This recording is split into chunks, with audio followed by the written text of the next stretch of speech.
While my daughter fought for her life, her husband was celebrating on a yacht. I'm standing in the ICU at Mercy General Hospital, watching Emily's chest rise and fall with the ventilator. Room 412. The machines beep steadily. Her wedding ring catches the fluorescent light. Michael hasn't been here in 4 days. But I know exactly where he is because Amanda posted it all over Instagram. The champagne, the sunset, the woman in the blue swimsuit. Who isn't my daughter? $52,000 worth of yacht. Slip number 52 at Miami Harbor. While Emily's brain swells from the impact, the head nurse, Lisa, pulls me aside at 10:52. Emma. 25 years she's worked here. She's seen everything. Before we continue, please subscribe to the channel and write in the comments what time it is where you are now. Mr. Jenkins, she whispers, there's something you need to know about your son-in-law. Her hands are shaking as she shows me the clipboard. What I discovered that night changed everything. The next morning, I arrive at the hospital at 5:30 a.m. sharp. 35 years as a family court judge taught me the value of being early, being prepared. The security guard at the ICU entrance stops me. Sorry, sir. Family access has been restricted to immediate family only. Doctor's orders. I show him my visitor badge, the same one I've used for 3 weeks. That's been revoked. Sir? Doctor? Thompson left specific instructions. Dr. Thompson, my own son-in-law has banned me from seeing my daughter. I call him straight to voicemail. I call the hospital administration. They'll look into it and get back to me. I sit in the parking lot for 4 hours. Nothing. At 1:45 p.m., Lisa Ramirez finds me in the cafeteria. She's off duty, still wearing her scrubs. Her badge says 25 years of service. Judge Jenkins, I could lose my job for this. She slides a manila folder across the table. Inside, photocopied medical charts, Emily's charts. Look at the signature on the DNR order. Do not resuscitate. I read it twice. The handwriting doesn't match Michael's usual style. Too neat.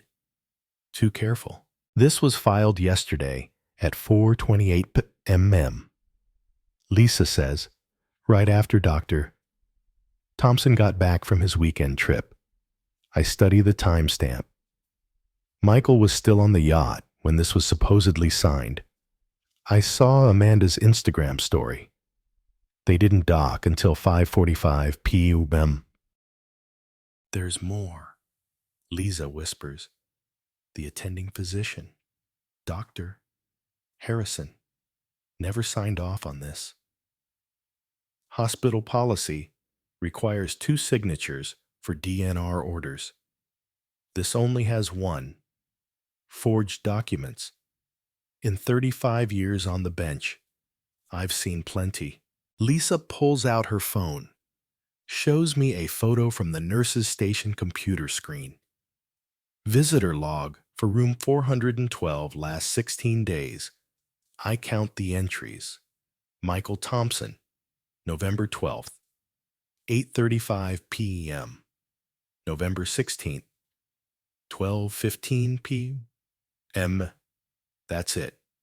2 visits in 3 weeks. The other nurses are talking. Lisa says, about the phone calls. What phone calls to the insurance company? Doctor. Thompson has been calling them daily, asking about life insurance policies, death benefits. He thinks we don't hear him in the consultation room, but the walls are thin. $2.8 million. Emily's life insurance policy. I remember when she bought it. Michael insisted on the amount. We need to protect our future, he said. Lisa checks her watch. I have to go.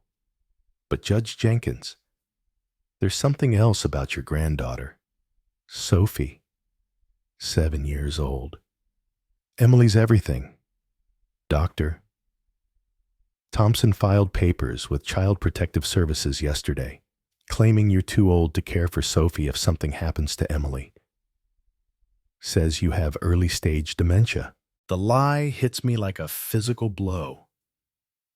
I had a routine cognitive assessment last month. Perfect scores. Clean bill of health. He's trying to isolate her. Lisa says, cut off everyone who cares about Emily. It's a pattern we see sometimes. Usually right before she doesn't finish the sentence. She doesn't need to.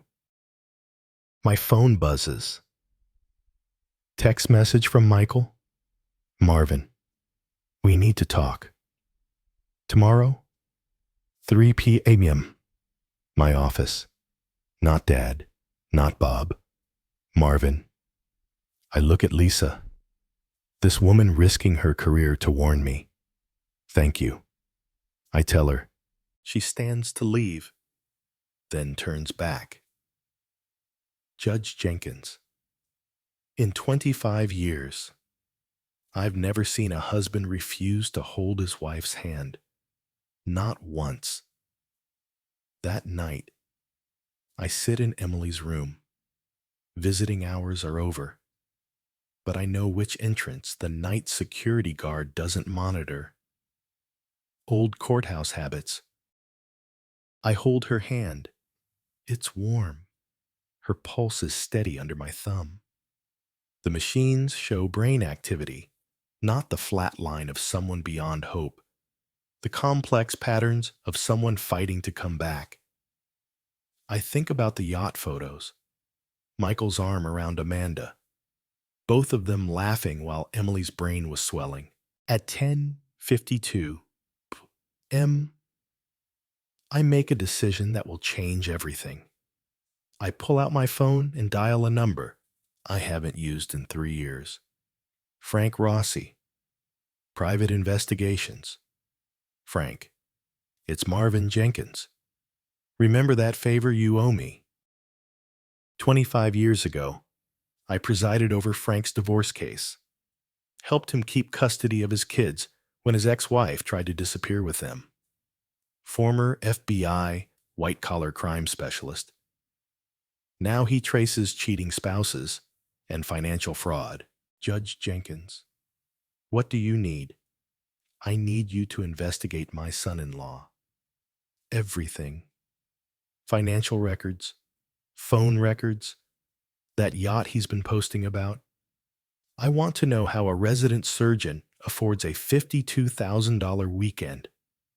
What's the timeline? I look at Emily's face. Peaceful. Fighting. Yesterday. The phone call ends. I write a check from my retirement account. $30,000. Frank's retainer fee. What Michael doesn't know is that Amanda's yacht photos revealed something she never intended to show. The call comes at 8:24 a.m. I'm having coffee in Emily's room, reading her the morning news like I did when she was little. The sports section. She always loved baseball. Marvin, we need to discuss Emily's situation. Michael's voice. Cold. Clinical. Like he's discussing a patient, not his wife. Her situation. I keep my voice level. 35 years of family court taught me never to show emotion on the first move. Let's be realistic here. The brain scans show significant trauma. The neurologist says recovery is unlikely. I watch Emily's chest rise and fall. Steady, strong. Which neurologist? A pause. Doctor. Carter. He's the best in the state. I write down the name. Frank will check that too. Marvin, I know this is difficult, but I have to think about Sophie's future, about my practice. I can't put my life on hold indefinitely. Your life. I repeat the words slowly. Yes, Emily would want me to move on, to find happiness. I think about Amanda in the blue swimsuit, about the champagne photos posted while Emily was having emergency brain surgery. Michael, are you familiar with Georgia's community property laws? Another pause. Longer this time. I don't see why that's relevant. Well, as Emily's husband, you're entitled to 50% of her assets, including the life insurance policy, but only if you're still married when she dies. The silence stretches. I can hear him breathing. What are you implying? I'm not implying anything. I'm stating a fact. $2.8 million is a lot of money for someone with your expenses. My expenses? The yacht rental? $52,000 for the weekend. That's what Amanda posted on Instagram. Miami Harbor. Slip 52. Beautiful photos. I hear a sharp intake of breath. You've been watching Amanda's social media. Michael, I'm a family court judge, retired but trained. I notice things like how someone affords a weekend yacht rental on a resident's salary, or why someone files a DNR order while they're still on the water. I don't know what you're talking about. The timestamp. Michael. 4:28 p.m. Yesterday. But Amanda's Instagram story shows you didn't dock until 5:45. Basic mathematics. The mask is starting to slip. Good. Look, Marvin, I understand you're upset, but Emily is brain dead. The machines are keeping her alive, but she's not coming back. Doctor, Carter confirmed it. Interesting, because I called Dr. Carter this morning. He says he's never examined Emily, never even heard of her. Silence. You must have misunderstood. Michael. I let his name hang in the air. I spent 35 years listening to liars in my courtroom. You're not very good at it. What do you want? There it is. The real question.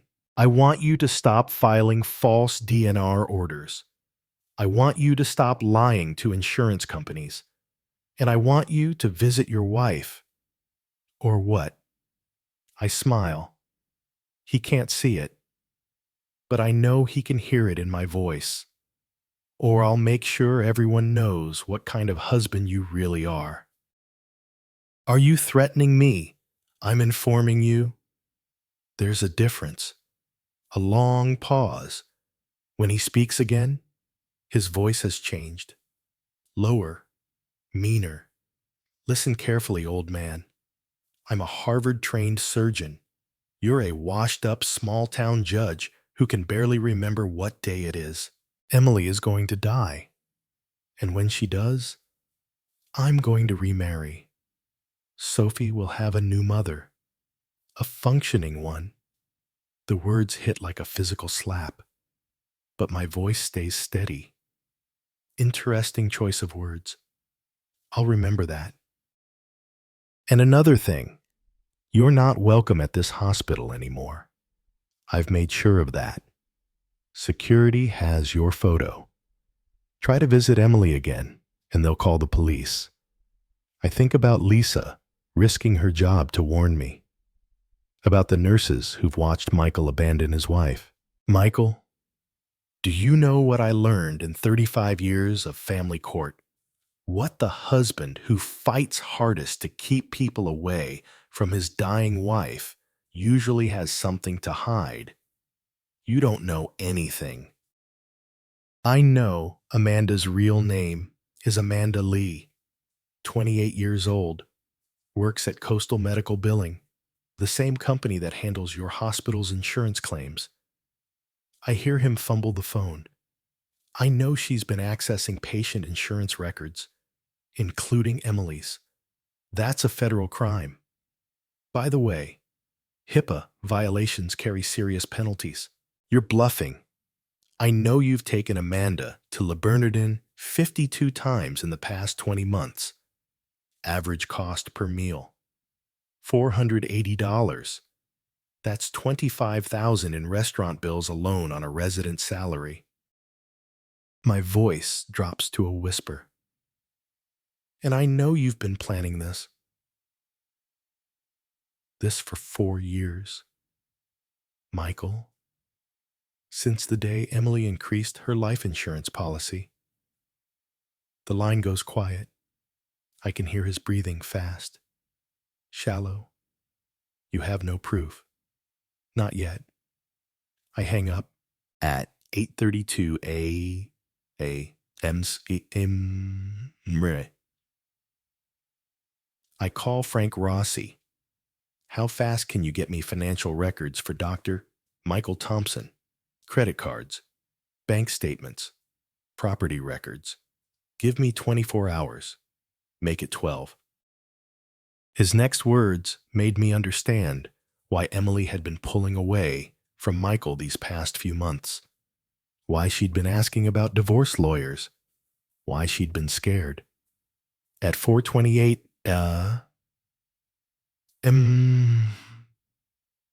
I'm sitting beside Emily's bed. The ICU is quiet except for the machines. Her hand is warm in mine. I've been thinking about Michael's words. Washed up small-town judge. Can barely remember what day it is. 35 years. 35 years of protecting families, of making sure children went to safe homes, of stopping abusers and manipulators. And now my own daughter needs protecting. I pull out my phone. Frank's preliminary report came in an hour ago. I read it again by the blue light of the monitors. Michael Thompson, age 40. Harvard Medical, class of 2014. Surgical resident at Mercy General Hospital. Salary $62,000 annually. Expenses in the past 7 months, $142,000. The math doesn't work. Yacht rentals, $52,000. Jewelry purchases at Cartier, $28,000. All for Amanda Lee. Dinners at Le Bernardin 52 times. $25,400 total. A Patek Philippe watch. $22,000. I remember seeing it on his wrist. The nervous tapping when he'd visit Emily. Where does a resident get that kind of money? I keep reading. Michael's been accessing Emily's financial accounts, joint accounts, yes, but also her individual investment portfolio, the one from her father's estate, her trust fund, $380,000 withdrawn in the past 5 months. Small amounts, nothing that would trigger bank alerts, but steady, systematic theft. I think about Emily at age 9, pigtails flying as she ran toward me after school. Daddy, guess what I learned today? Always curious, always trusting. She trusted Michael. My phone buzzes. Text from Michael. Change of plans? Meeting moved to tomorrow. Don't contact me again. He's scared. Good. But there's something else in Frank's report that makes my blood freeze. Life insurance inquiry records. Michael has been calling Mutual of Omaha every week for the past 2 months. Same questions every time. What documentation is required for death benefit claims? How quickly are payments processed? Can claims be expedited in cases of medical emergency? He's not just planning Emily's death. He's timing it. I stand up, walk to the window. The parking lot is empty, except for a few cars, night shift workers, people like Lisa, who actually care about their patients. That's when I make the decision. I'm not just going to stop Michael. I'm going to destroy him. At 4:56 a.m., I drive to my house. Haven't been home in 5 days. The mail is piling up. Bills, advertisements, a letter from Sophie's school asking about her absences. Sophie, 7 years old, brown hair like Emily's, same curious eyes. Michael wants to take her away from me, claims I have dementia, that I'm too old to care for her. I go to my study, pull out the file cabinet, third drawer, back left corner. The manila folder I haven't touched in 3 years. My retirement savings, $912,000. Careful investments over 35 years. My plan was to leave it all to Emily and Sophie. I write a check for $60,000.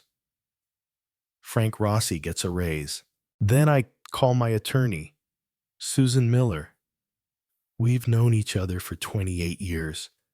She handled my wife's estate when she died. Marvin, it's 5 in the morning. Susan, I need you to file an emergency petition. Temporary guardianship of my granddaughter. I have reason to believe she's in danger.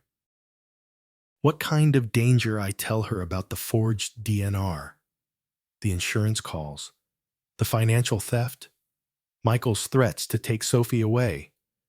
My God. Marvin, are you sure about this, Susan? I've spent 35 years watching bad people hurt good families. I'm not going to let it happen to mine. What do you need? Full financial investigation. Forensic accounting. I want every penny Michael has stolen, every lie he's told, every law he's broken. That's expensive. Marvin, I think about Emily's trust fund, the money Michael has been stealing to buy jewelry for his mistress. Money isn't the issue.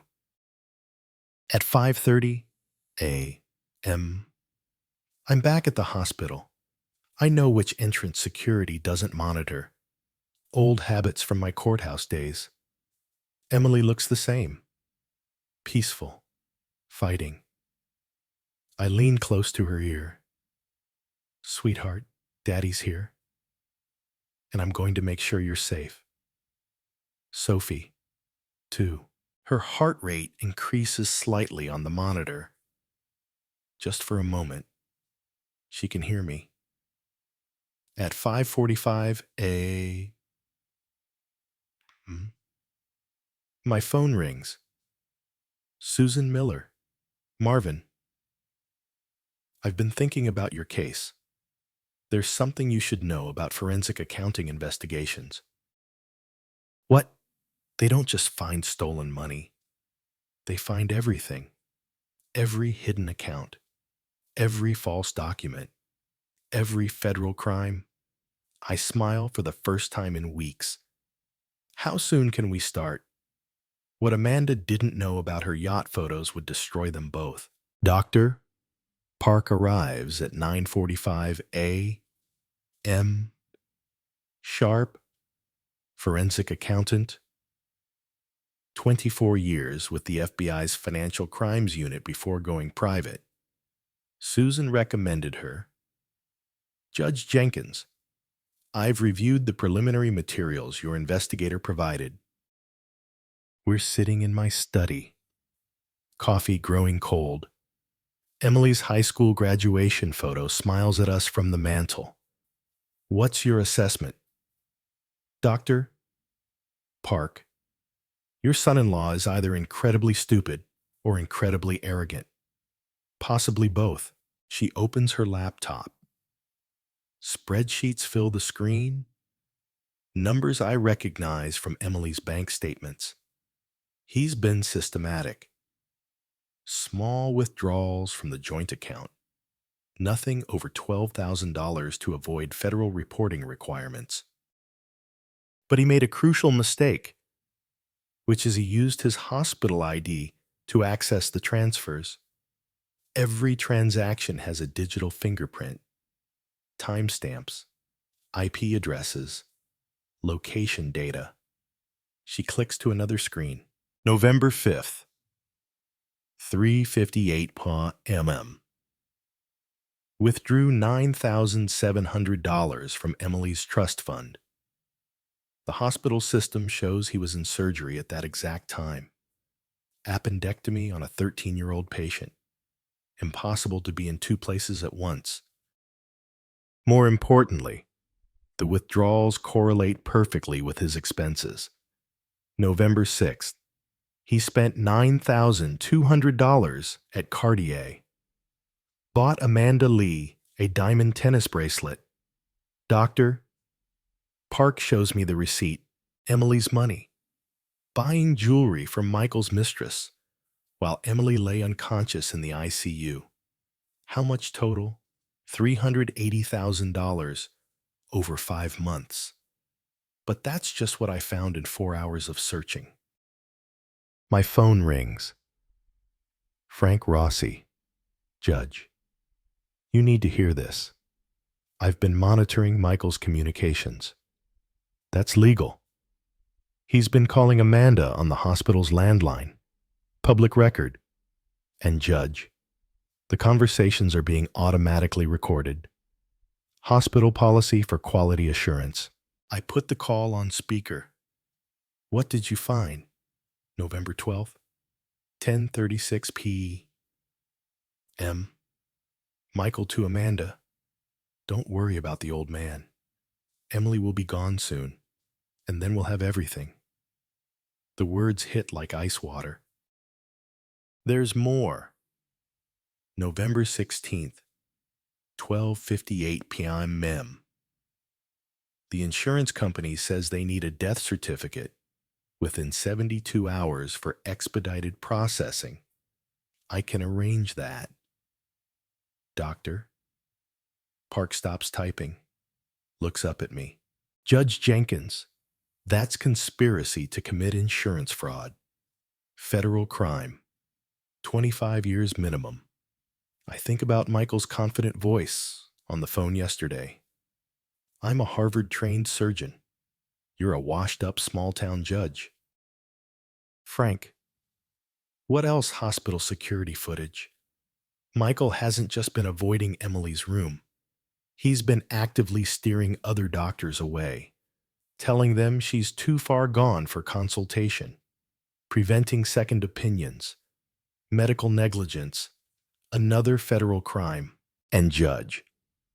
Remember those Instagram photos Amanda posted from the yacht? What about them GPS metadata? They weren't just partying while Emily was dying. They were celebrating. Frank sends me the photo files. I open them on Dr. Park's laptop. November 12th, 5:34 p.m. B. Michael and Amanda on the yacht. Champagne glasses raised. Amanda's caption to New Beginnings. The timestamp shows this was posted exactly 48 minutes after Emily's emergency brain surgery began. Dr. Park, is this enough for criminal charges, Judge? This is enough to destroy him financially, professionally, and legally. At 11:26 a.m., I make my first move. I call Dr. Elizabeth Grant, Chief of Staff at Mercy General Hospital. We served together on the hospital board 6 years ago. Elizabeth, I need to report a serious ethics violation. What kind of violation? Marvin, a doctor accessing patient financial records without authorization, using hospital systems to commit theft, falsifying medical documents, silence on the line. That's extremely serious. Marvin, are you certain I have documentation? Bank records? timestamps, recorded conversations. And Elizabeth, the doctor is using stolen money to fund an extramarital affair while his wife lies unconscious in your ICU. My God. Who is it, doctor? Michael Thompson. Another silence. Longer. Marvin. I'll need to see the evidence. Doctor. Park will deliver it within the hour. Full forensic report. But Elizabeth, there's something else. Michael has been preventing other doctors from examining his wife, telling them she's beyond help when the brain scans show clear activity. That's medical negligence. Potential malpractice. It gets worse. He's been calling insurance companies, asking about death benefit procedures while actively preventing treatment that could save her life. I hear Elizabeth typing rapidly.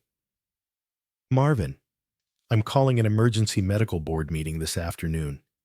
Can you be there? I wouldn't miss it. At 12:45 p.m. My phone rings. Unknown number. Judge Jenkins. This is Nurse Karen Johnson. ICU night shift. Yes. I heard through Lisa Ramirez that you're investigating Dr. Thompson. There's something you need to know. What is it? Last night, doctor. Thompson came to the ICU at 3:15 a.m. He wasn't scheduled. He went directly to your daughter's room with a syringe. My blood freezes. What happened? I stopped him, asked what medication he was administering. He got angry, said it was routine care. But Judge Jenkins, the syringe wasn't labeled. No medical order in the chart. Where is it now? I secured it. Hospital protocol for suspicious medications. It's being tested by the lab. At 1:58 p.m. Doctor. Park calls. Judge Jenkins. The lab results came back. What was in the syringe? Potassium chloride. Concentrated. Enough to stop a heart in minutes. Michael had tried to murder my daughter. The nurses had been watching everything, and now they were ready to testify. I find Michael in the hospital parking garage at 2:58 p.m. Level 4, near the doctor's reserved spaces. He's walking toward his BMW. Medical bag in hand. Michael. He freezes, turns around slowly. The confidence from yesterday's phone call is gone. His face is pale. Marvin, what are you doing here? I thought security had your photo. They do. But you know what's interesting about security cameras? I step closer. He takes a step back. They record everything, including doctors wandering the ICU at 3 a.m. with unmarked syringes. His hand trembles as he reaches for his car keys. The same hand that tried to inject my daughter with poison. I don't know what you're talking about. Potassium chloride. Michael. Concentrated enough to stop a heart in minutes.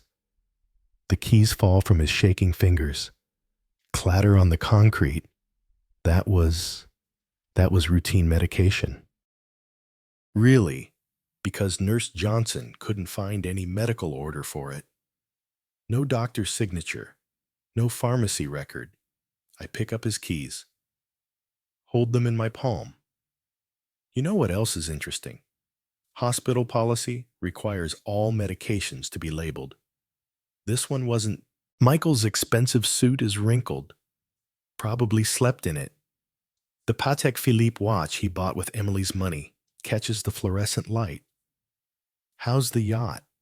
Michael. He flinches like I've slapped him. Amanda's photos were beautiful. The champagne toast while Emily was in surgery. Very romantic. You've been stalking us. I've been protecting my daughter from her husband who's been stealing her money to buy jewelry for his mistress. I step closer. Michael backs against his car. $142,000 in 5 months. That's impressive theft for someone who makes $62,000 a year. That money, that was from our joint account. Emily's trust fund isn't a joint account, Michael. It's individual, and you've been accessing it illegally. His face goes white. You can't prove that. I pull out my phone. Show him doctor. Park's forensic report. Timestamps. Michael, you withdrew $9,700 on November 5th at 3:58 p.m. But hospital records show you were in surgery. Appendectomy on a 13-year-old. He stares at the screen. Unless you've learned to be in 2 places at once, that's computer fraud. Federal crime? What do you want? The same question from yesterday's phone call. But now his voice is different. Smaller. I want you to confess. To what? Attempted murder, insurance fraud, theft, medical negligence. Take your pick. Michael looks around the parking garage. Empty except for us. No witnesses to his humiliation. You're insane. Am I? Because, doctor, Grant called an emergency medical board meeting for 4 p.m. today. They want to discuss your extracurricular activities. His hands are shaking so hard he can't hold his coffee cup steady. They can't do that without evidence. Evidence, Michael. I have bank records showing you stole $380,000. Recorded phone calls where you discussed killing Emily for insurance money. Hospital footage of you trying to inject her with poison. I hand him his car keys. But here's what really interests me. Amanda's Instagram account has been deleted. Her apartment lease was terminated yesterday, and she called in sick to work this morning. Michael's mouth opens, closes, no sound comes out. Funny thing about accomplices, Michael, when things get hot, they run. Amanda wouldn't. She loves me. She loves your money, Emily's money. But now that the FBI is involved, she's probably somewhere with no extradition treaty. I turn to walk away, then pause. Oh, and Michael. Sophie won't be needing a new stepmother because you won't be around to provide one. His coffee cup falls to the concrete, shatters. Channel 9's health reporter had questions Michael couldn't answer. The news breaks at 7 p.m. Channel 9's investigative team. Tonight at 7. A prominent Atlanta surgeon accused of attempting to murder his comatose wife while stealing hundreds of thousands from her accounts to fund an affair. I'm watching from Emily's room. Visiting restrictions mysteriously lifted after my conversation with Dr. Grant. The reporter, Susan Lee, stands outside Mercy General Hospital. Professional, relentless. Dr. Michael Thompson, a surgical resident here at Mercy General, is under investigation for multiple felonies, including attempted murder, insurance fraud, and theft of marital assets exceeding $300,000. They show Michael's photo, the one from the hospital website, smiling, confident. Sources tell Channel 9 that Dr. Thompson was caught on security cameras attempting to inject his comatose wife with a lethal dose of potassium chloride while she recovered from a traumatic brain injury. My phone buzzes. Text message from an unknown number. Judge Jenkins, this is Amanda. We need to talk. I show the text to Frank Rossi. He's been sitting with me since 5 p. Waiting for Michael's response to the media coverage. She's scared, Frank says, probably trying to cut a deal. Should I respond? Not yet. Let's see what Michael does first. On screen, Susan Lee continues her report. Hospital records show Dr. Thompson visited his wife only twice in 4 weeks while spending lavishly on his girlfriend, including a $52,000 yacht rental posted on social media during his wife's emergency brain surgery. They show the Instagram photos. Michael and Amanda with champagne glasses. The timestamp, November 12th, 5:34 p.m. Emily Thompson was fighting for her life, while her husband celebrated with another woman. The camera cuts to an interview. Dr.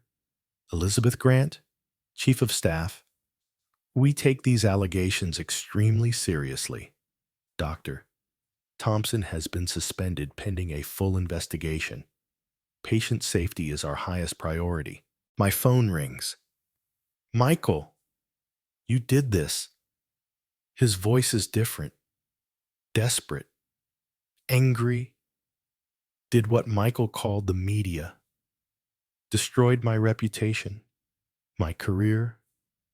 I watch Emily's peaceful face, the steady rise and fall of her chest. I didn't call anyone Michael. But when you try to murder someone in a hospital, word tends to get out. I wasn't trying to murder her. That was medication. Potassium chloride isn't medication. Michael, it's what they use in lethal injections. Silence on the line. The reporters are calling me asking about the money. About Amanda. Where is Amanda? By the way, she's staying with friends. Really? Because her landlord says she moved out yesterday. Paid the lease termination fee in cash. $9,000. I hear him breathing fast, shallow. You're destroying my life. You destroyed your own life the moment you decided my daughter was worth more dead than alive. The news report continues. Now they're showing the hospital parking lot. The same garage where I confronted Michael 7 hours ago. Dr. Thompson refused our request for an interview, but sources say he appeared visibly shaken when confronted with evidence of his alleged crimes. They cut to footage of Michael leaving the hospital, stumbling, his BMW parked crooked across 2 spaces. The FBI's white-collar crime division has opened a formal investigation. If convicted, Dr. Thompson could face up to 35 years in federal prison. Michael's voice comes through the phone, barely a whisper. 35 years. Insurance fraud is a federal crime. Michael, so is attempted murder and computer fraud and medical negligence. I need a lawyer. You need several lawyers, different specialties. Criminal defense, medical malpractice, federal crimes. That's going to be expensive. I don't have money for lawyers. You have $142,000 worth of jewelry. Of course, you'd have to get it back from Amanda first. Another silence. She's not answering her phone. Funny thing about accomplices. Michael. When the FBI gets involved, they start thinking about cooperation agreements. The news report ends with a number for tips. If you have information about this case, please call our investigative hotline. My phone immediately starts buzzing. Unknown numbers. Reporters wanting quotes. I turn it off. At 8:45 p.m. Frank shows me Amanda's new Instagram account. Different name. A. Lee. Adventures. Adventures. Posted from ATL Airport 3 hours ago. Flight to Toronto, Frank says. Then probably somewhere without extradition treaties. I look at the photo. Amanda in first class, champagne glass raised, the same pose from the yacht. But this time, she's alone. The caption, new chapter. Michael's partner in crime had abandoned ship. His life was unraveling exactly as planned. The forensic accountant's final report arrives at 10:15 a.m. 162 pages. Every transaction, every lie, every crime. Doctor. Park sits across from me in Susan Miller's conference room. The 3 boxes of evidence on the table between us. Judge Jenkins. In 24 years of financial investigations, I've rarely seen fraud this systematic. She opens the first box. Bank statements, credit card records, hospital access logs. Michael Thompson didn't just steal money. He created an entire false identity to cover his tracks. What do you mean? He opened accounts under variations of his name. M. Thompson. Michael T. Thompson. Dr. M. Thompson. Each one linked to different aspects of the theft. She shows me the paper trail. Emily's trust fund money flowing through multiple accounts before ending up in Michael's hands. November 3rd, $14,000 withdrawn from Emily's trust.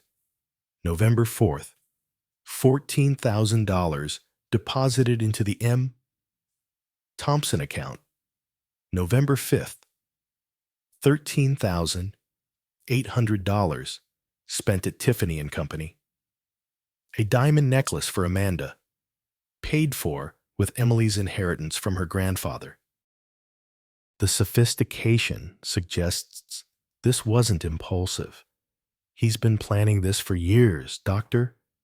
Park opens the second box. Insurance documents. Life insurance policy taken out 20 months ago. $2.8 million. But here's what's interesting. The medical exam required for such a large policy. She hands me the file. The examining physician was Dr. Marcus Webb, retired cardiologist, lives in Phoenix now. And I called him yesterday. He has no record of examining Emily Thompson. Never heard of her. Another forged document, but the insurance company has the exam results on file. Perfect health. No risk factors. Signed by Dr. Webb. I study the signature. Different handwriting than Michael's usual style, but similar to the forged DNR order. He's been practicing forgery. Gets better. The insurance policy has a double indemnity clause. Accidental death pays $5.6 million. Emily's car accident, the one that put her in the ICU, Dr. Park, was Emily's accident really an accident? She opens the third box. Police reports, accident reconstruction photos. I requested the traffic incident report. Emily's brakes failed completely. No mechanical problems with the car, but the brake line showed signs of tampering. The photos show Emily's Honda Civic wrapped around a tree. The brake line cut clean through. Someone sabotaged her car. The police didn't investigate further because it appeared to be mechanical failure. But a forensic mechanic I hired says the cut was made with surgical tools. Michael had tried to kill Emily twice. First the car, then the poison. My phone rings. Frank Rossi, judge. I've been monitoring Michael's communications. He just made a very interesting phone call. To whom his malpractice insurance company asking about coverage for criminal defense. Even now, Michael was thinking about protecting himself. There's more. I traced his recent financial activity. He's been liquidating assets, sold his car yesterday, withdrew his entire 401k, cleaned out the joint checking account. He's running. Looks like it. But Judge, there's something else. Remember that syringe from the hospital? The one with potassium chloride? What about it? Lab found fingerprints. Michael's, but also trace amounts of insulin. Doctor? Park looks up from the evidence files. Insulin, mixed with potassium chloride, would mask the cause of death. Look like diabetic shock instead of poisoning. How long would Emily have survived? Minutes? Maybe less.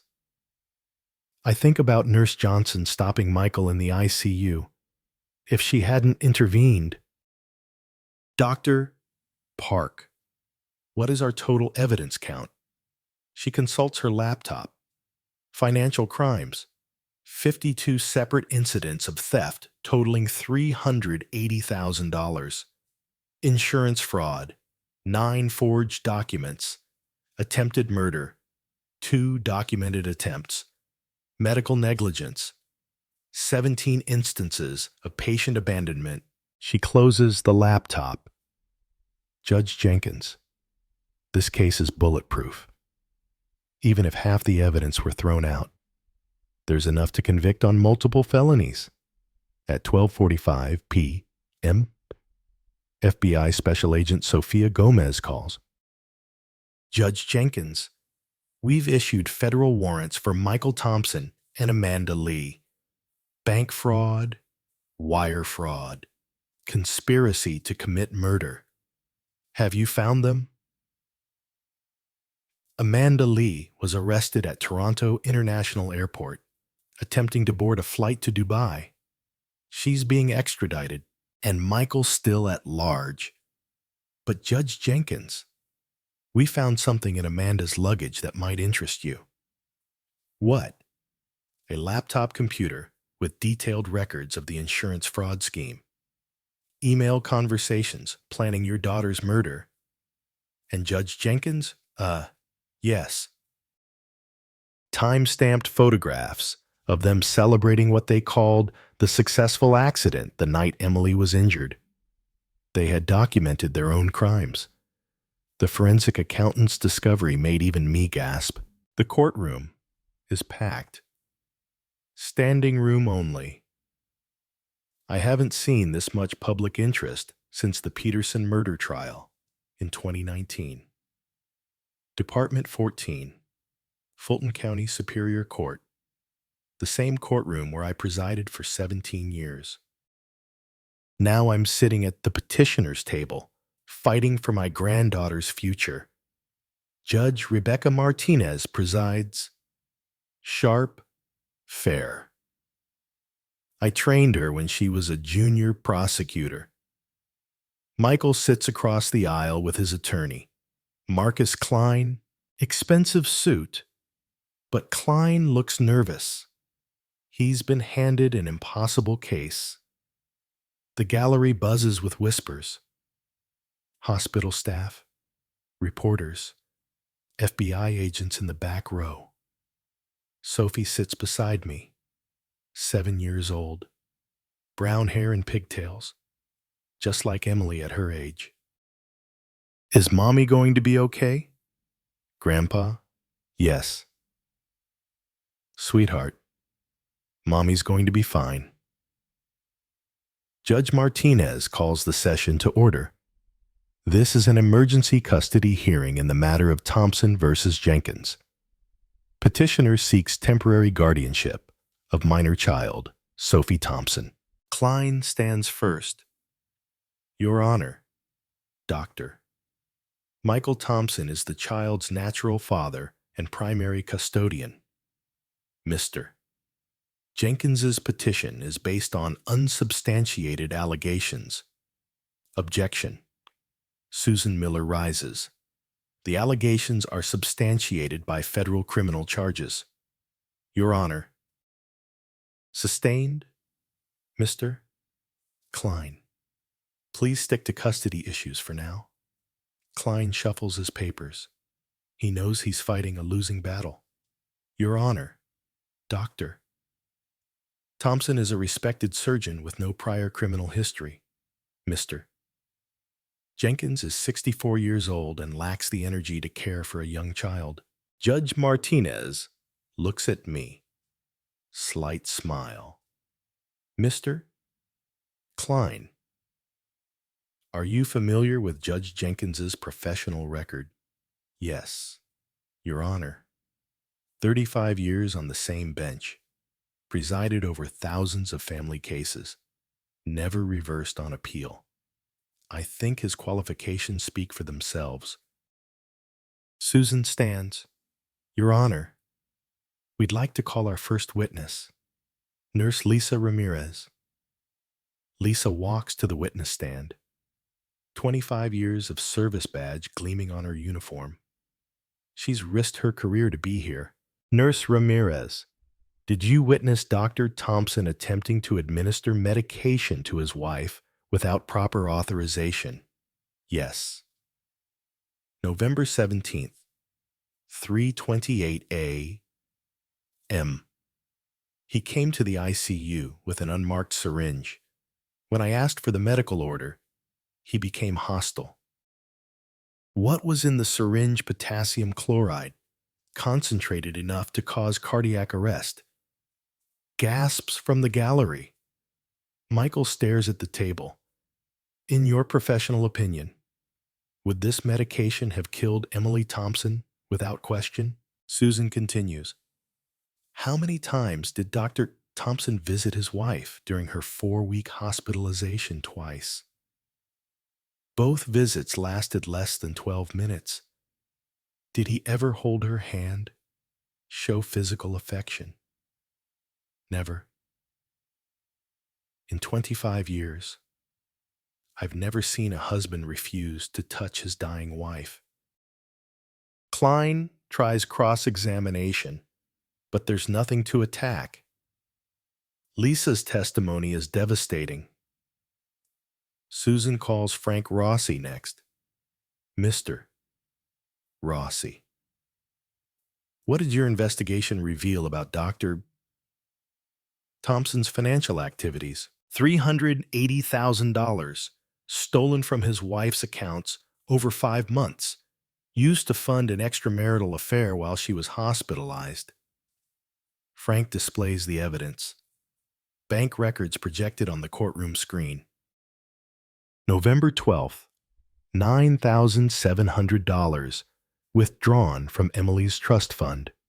Same day, $9,200 spent at Cartier for jewelry given to Amanda Lee. The numbers tell the story. Every theft, every betrayal. Did Dr. Thompson attempt to access life insurance benefits? Yes. Multiple calls to insurance companies asking about death benefit procedures while simultaneously preventing medical treatment that could save his wife's life. Judge Martinez takes notes. Her expression grows darker with each revelation. Susan calls Doctor. Park to the stand. Doctor. Park. In your expert opinion, was this theft random or systematic, highly systematic? Doctor.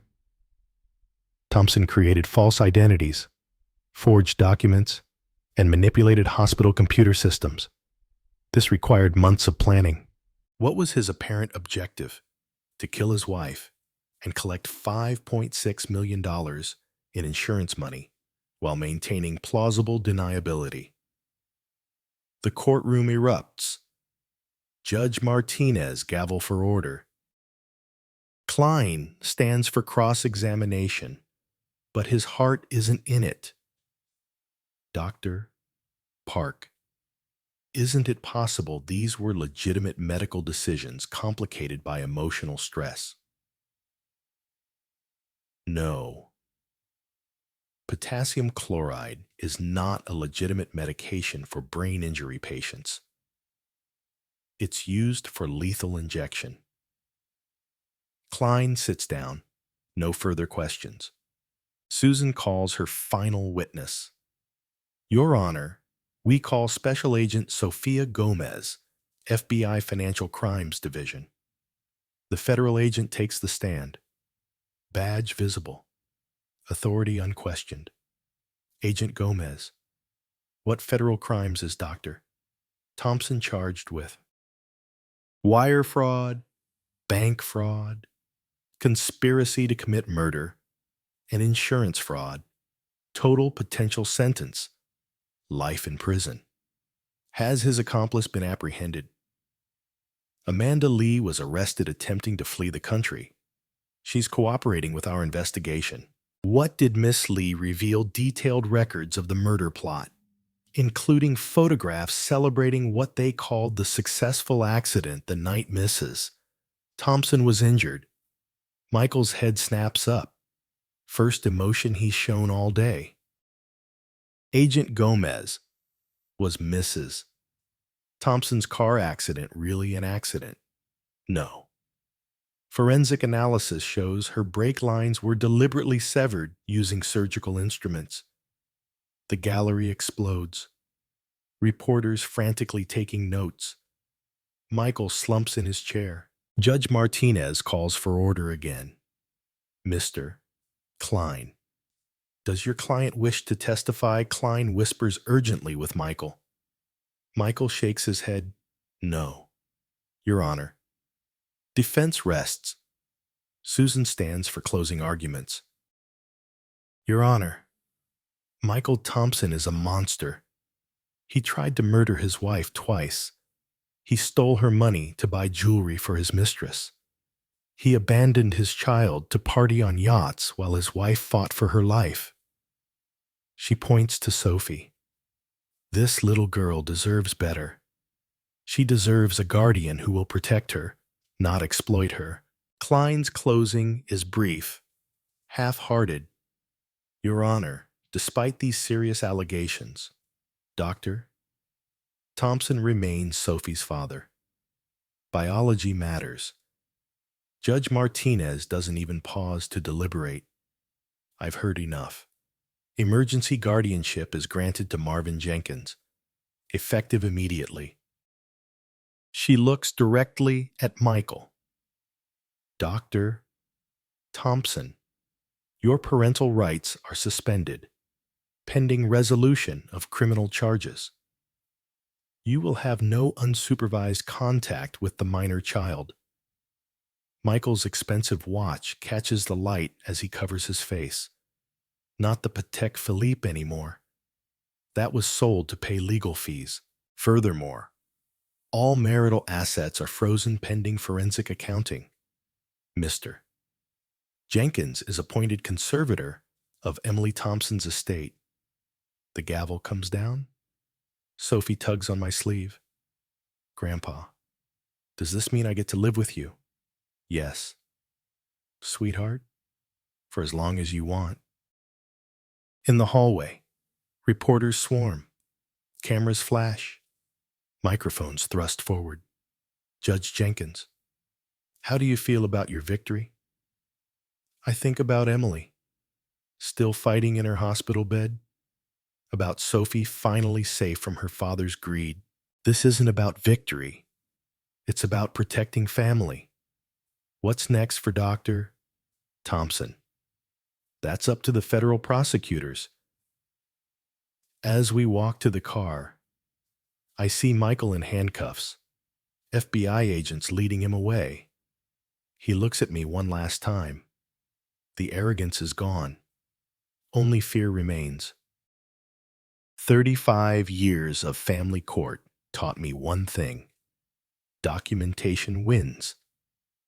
4 months later, Emily opens her eyes. Daddy. Her voice is weak but clear.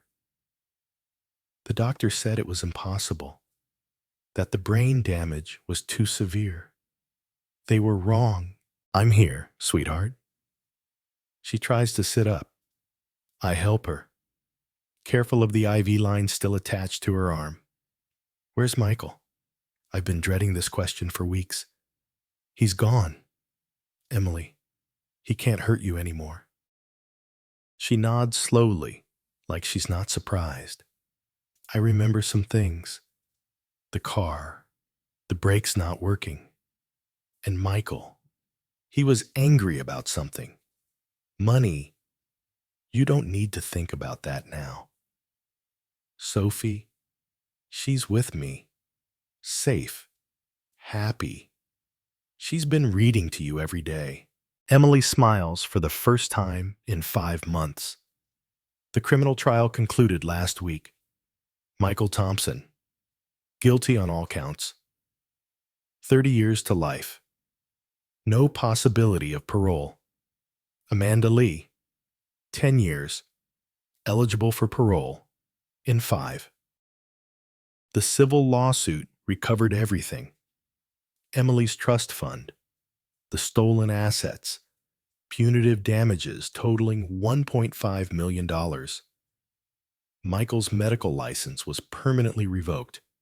His yacht was seized by the FBI, auctioned to pay restitution. Sophie runs into the hospital room, backpack bouncing. Mommy, you're awake. Emily hugs her daughter, both of them crying happy tears.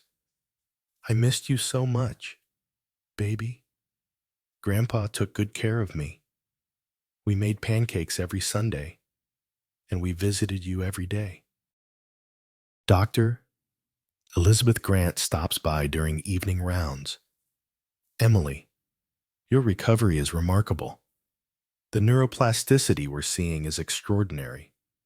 When can I go home? A few more weeks of physical therapy. But your prognosis is excellent. That night, Sophie falls asleep in the chair beside Emily's bed. I cover her with a blanket. Dad. Yes. Thank you for protecting us. That's what fathers do. Emily takes my hand. Her grip is strong. I should have listened when you warned me about him. You were in love. You wanted to believe the best in people. I won't make that mistake again. Outside, the sun sets over Atlanta.